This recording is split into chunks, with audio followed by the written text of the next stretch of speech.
G'day everyone, Adam here going Overland. Today I want to talk to you about a very specific part of the electrical system that gets overlooked. The big companies don't talk about it and produce it because they can't make any money off it. It's a very simple upgrade, but we notice a significant increase to the electrical system with this upgrade. Anyone can do it. You need minimal mechanical experience. It's pretty simple. You don't need a lot, and like I said, we notice big upgrade, a big difference to our system. So let's pop the bonnet and I'll talk to you more about it. Right, so this is probably a typical four-wheel drive, I dare say, with a lot of upgrades. You add them bit by bit, so it looks a bit messy in there, but it's all done the right way. So like most people, we've added a dual battery and the electrical system for that with big thick wires all the way through. We've added a winch. We've got the trailer on the back we charge off. We've got solar inputs. We've got the fridge, air compressor, TVs for the kids. We got a inverter. We got, what else? We got an upgraded radio which uses more power. We've got an electronic rust preventer, spotlights, more plugs in the back. So there's a lot of electrical, you add a lot of electrical accessories. So to keep the batteries charged, we upgraded the alternator from 70 amps to 110 amp alternator, and we still noticed the electrical system was struggling. It just wasn't putting out that current that you needed. And I spoke to an electrician, auto electrician, and he gave me a good tip.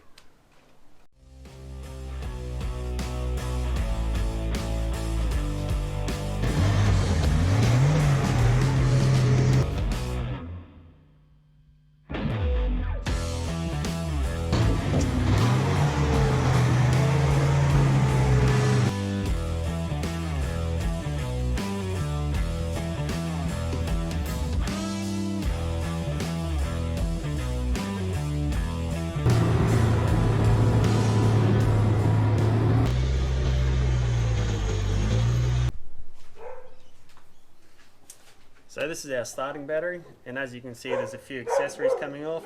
There's the winch into the front. Hold on. Cooper! So this is the starting battery, and typical of most four drives, they get used for camping and touring and overlanding. It's got a few accessories coming off it. We've got the big thick wire for the winch, big thick wire that feeds to the second battery. Another thick wire that feeds to 8 fuse block over there for spotlights, reverse lights, all those sort of things that are outside the cabin.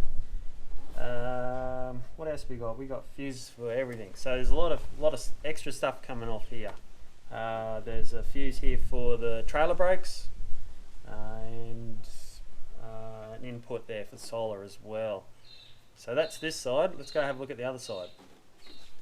So this is the deep cycle side. So as you can see, here's our feed, our thick wire for the feed.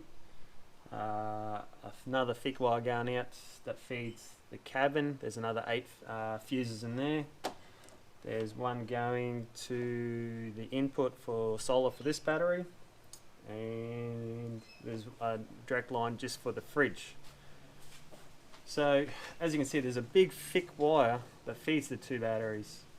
The alternator's been upgraded, but a lot of people don't think about is that original factory wire from the alternator to your starting battery. That's a critical wire, and old trucks, they get a bit of corrosion in them. Like I said, you've upgraded everything on the system except for that one wire, and it's so simple to do. It's just a thick wire from the back of the alternator around to your starting battery.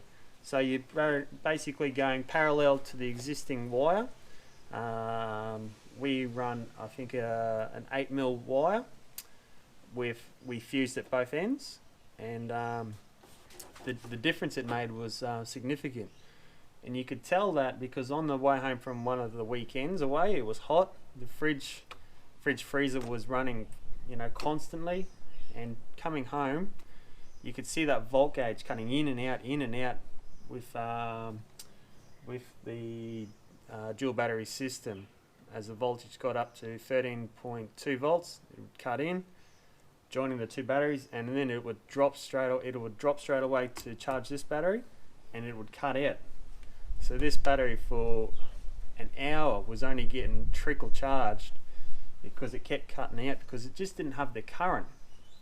And what it was is because the wire from the back of the alternator, with years of off-road, had a bit of corrosion in it, and it wasn't thick enough to handle that extra current that we needed.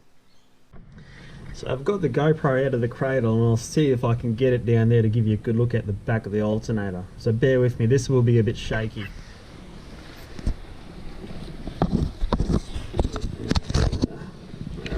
This one here, you can see that is where we tee off. That one there is where you tee off. Down here is the fuse for it. And like I showed you before, it runs around to the front. So I've done up a little, just a little diagram just to help you understand, because you can't see that alternator. So here's the alternator, and this is the original feed going to the starting battery. Here's your positive and negative, and off that positive we got over here our deep cycle system with the sometimes have a DC charger or a smart regulator for a fuse to your battery. So you upgrade all this here, but this original line has been kept the same for 30 years. Well, we did our upgrade about 10 years ago. So, but it's a small wire. Like I said, it's exposed to the elements, so it does get corrosion on it, and it will restrict the amount of current. Especially, we've upgraded this alternator from, I believe it was a 70 amp to 110 amp alternator. It might have even been a 60 amp original one. So all we did was on that same fitting, we run a second wire for a 40 amp fuse. We got a 40 amp fuse down here because it's harder to get to. If it blows this 30 amp fuse over here. So 40 amp fuse, around to the 30 amp fuse, and onto the starting battery on the positive. And it's as simple as that. And like I said, the big companies, they won't talk about it because they can't make any money off this little upgrade. And what a difference it makes. So basically all you need is two of these little round connectors. One goes on the alternator. That size is what we use, the yellow ones for the thicker wire. Like I said, we use an 8mm wire, two fuses. So one's out the alternator and one's out the battery, and that's just in case someone yanks on your wire like an auto electrician might, and then it'll blow the fuse either end, whichever's closest to the body. So we run a 30 amp fuse near the battery and a 40 amp fuse because, like I said, it's easy to change the one at the battery. It's a lot easier to find than the one hidden down below near the alternator. Yeah, so two of these, one to connect onto the battery, one onto the alternator, your 8mm wire, two fuses, and it's as simple as that. So this one here is our thick 8mm wire, and you can see how thick it is. It's about as thick as, almost as thick as a pen. So good thick wire to get that extra current through, and because it's got quite a distance, it's probably 1.5 meters the time it wraps around to the alternator. You want a thick wire. This is thicker than the original wire, so you can understand why it's made such a difference. The wire then comes up through here.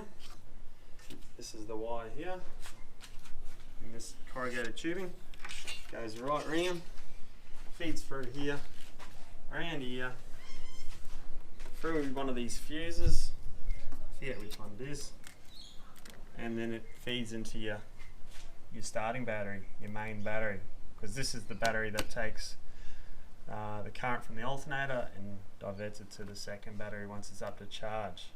So it's as simple as that, going from the alternator with a fuse round to your starting battery, second fuse, and then that's it. That's all you need to do.